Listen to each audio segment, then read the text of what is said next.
Assalamualaikum dan salam sejahtera. Sebelum ke laporan detik niaga, kita teruskan dengan perkembangan terkini kejadian tanah runtuh di Taman Melawati di Ibu Negara. Kerja-kerja mengalihkan sisa runtuhan sedang dijalankan ketika ini dan untuk perkembangan terkini kita bersama rakan setugas Faris Azman. Silakan Faris.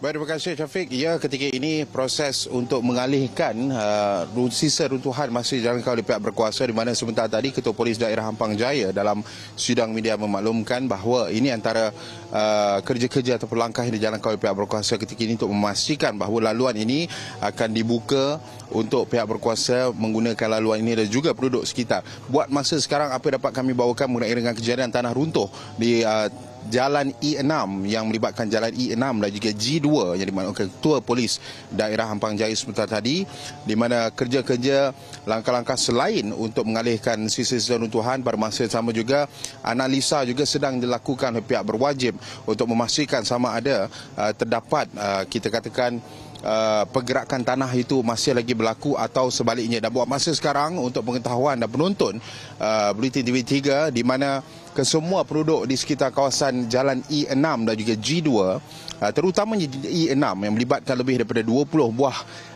premis ataupun kediaman telah pun dipindahkan ke Dewan Berhampiran.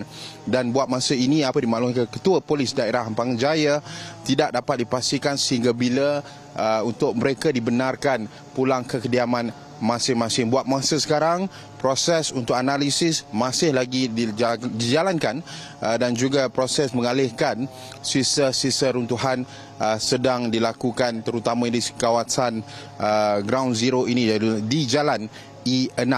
Dan apa sahaja perkembangan lanjut akan kita bawakan dari semasa ke semasa mengenai dengan kejadian tanah runtuh di Bukit Melawati dan juga keadaan cuaca di sekitar lokasi ketika ini agak mendung, dan saya kira jika hujan ia mungkin merumitkan sedikit kerja-kerja yang akan dilakukan oleh agensi dan pihak berkuasa di lokasi runtuhan. Sekian sahaja bersama dengan saya Faris Azman. Itu saja daripada Bukit Melawati, kejadian tanah runtuh di sini. Terus bersama dengan Bulletin TV3 dan berita-berita selanjutnya. Terima kasih Faris dengan laporan itu sebentar tadi. Kita teruskan dengan perkembangan detik niaga. Beberapa negara ASEAN berminat menyertai BRICS selepas Malaysia menyatakan hasrat menjadi sebahagian blok ekonomi itu.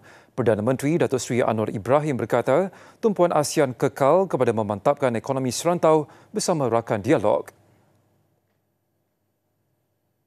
Dulunya Amerika dan Soviet Union, sekarang ini Amerika dengan negara China. Sebab itu hubungan kita dengan negara China terus kita tingkatkan, dan sekarang apabila kita mendekati BRICS dan beberapa negara ASEAN sudah mengambil keputusan yang sama.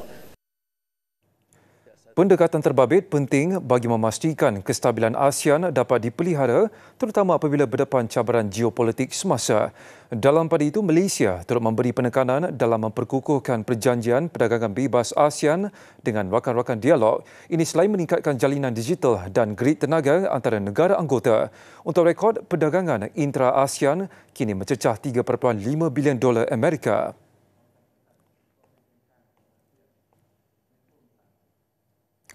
Ekonomi negara dijangka mengekalkan momentum pertumbuhan positif sehingga tahun depan.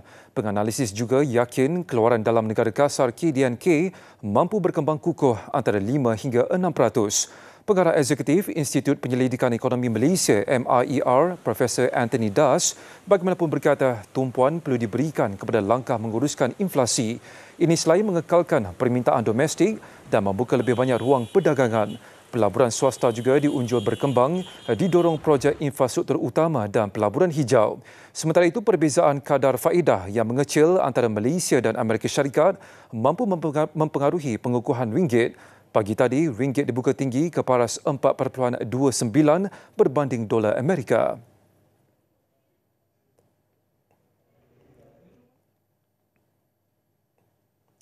Bursa Malaysia ditutup positif seiring pergerakan saham Wall Street. Prestasi itu turut didorong kenaikan saham di sektor perbankan dan telekomunikasi. Pada jam 5 petang, FBM KLCI naik 5.43 mata kepada 1,641.97. Kaunter rugi mendalui untung pada 558 berbanding 509, manakala 493 kaunter diniagakan tidak berubah. Menurut Bank Muamalat, pengumuman belanjawan 2025 Jumaat ini juga memacu sentimen positif di Bursa Malaysia. Baik, sekian laporan Detik Niaga. Oleh itu, salam hormat dan Assalamualaikum.